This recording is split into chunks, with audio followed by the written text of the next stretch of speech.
Hi, this is McKenna. I will be reading Rainbow Fish and Friends, Hidden Treasures by Marcus Pfister. Don't forget, said Miss Cuddle. Tomorrow is show and tell. I want each of you to bring in something that you treasure. Treasure? Worried Rusty. You mean like gold coins? Not necessarily, explained Miss Cuddle. A treasure can be anything at all. It just has to mean something special to you. I already know what I'm going to share, shouted Rainbow Fish. The next morning, the school cave bubbled with excitement. Then, just as they were about to begin, a loud noise rumbled outside. I'll be right back, said Miss Cuddle, as she rushed out to investigate. I expect all of you to behave while I'm away.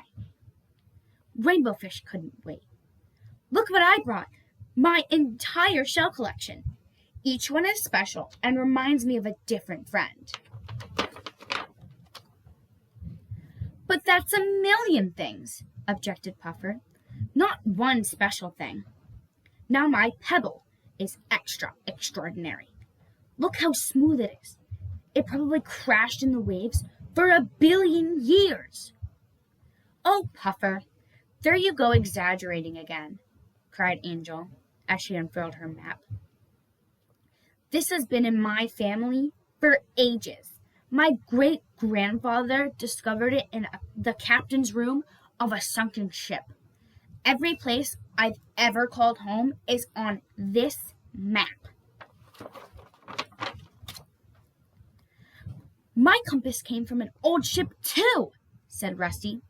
Whenever I worry that I'm lost, it always shows me the way home. My trusty compass hasn't failed me yet. Isn't your trusty compass a bit rusty, old Rusty? Asked Rosie. Now my treasure is nice and shiny. I used to play with this when I was little. When Pearl was born, the very first thing I said was, she's as pretty as my pink Pearl. So we named her Pearl. Then Pearl showed the class her seaweed doll. Rosie made her for me, and I sleep with her every night.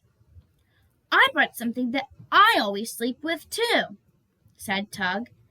It keeps away all my bad dreams.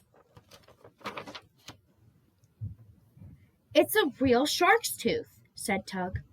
Remember when Rainbow Fish rescued me from the shark?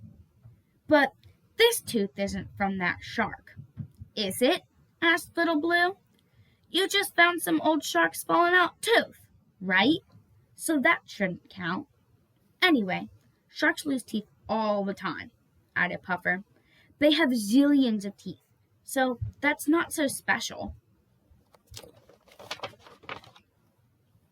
It doesn't have to be from that same shark to be special, explained Dina. Thanks, Dina, said Tug. What did you bring? I brought in an algae I grew myself. It grows just like my lightning streak. It's phosphorescent. You mean slimy? Said Spike. Check out my treasure. It's my lucky sand dollar. I saw you find that on your way to school. How special could that be? Asked Rainbow Fish. What about you, Little Blue? You're the last one. What did you bring? My scale, announced Little Blue.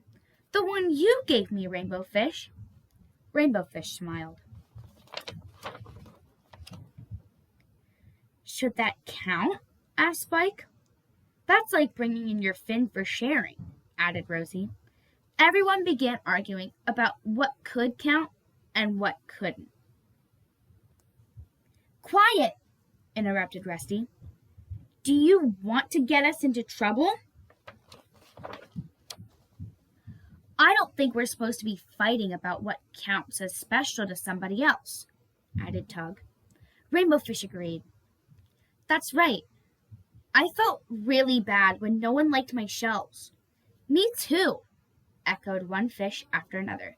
Me too. I think we should start again, Dina suggested. Truce? Just as they agreed to the truce, Miss Cuddle jetted back into the cave, apologizing for her absence. The noise was nothing but a large ship passing on the water surface. Now let's get started, she said.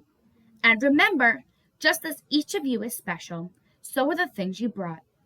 We know, they all laughed. What's so funny? Asked Miss Cuddle. Oh, nothing, said Rainbow Fish, smiling at the others, as they began to spread out their treasures.